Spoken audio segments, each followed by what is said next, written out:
كان منكم مريضا أو على سفر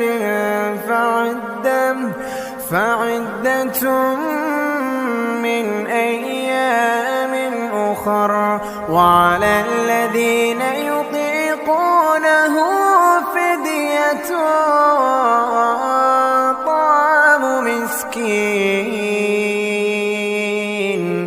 فمن تطوع خيرا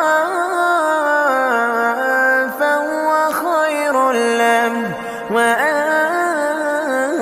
تصوموا خير لكم إن كنتم تعلمون.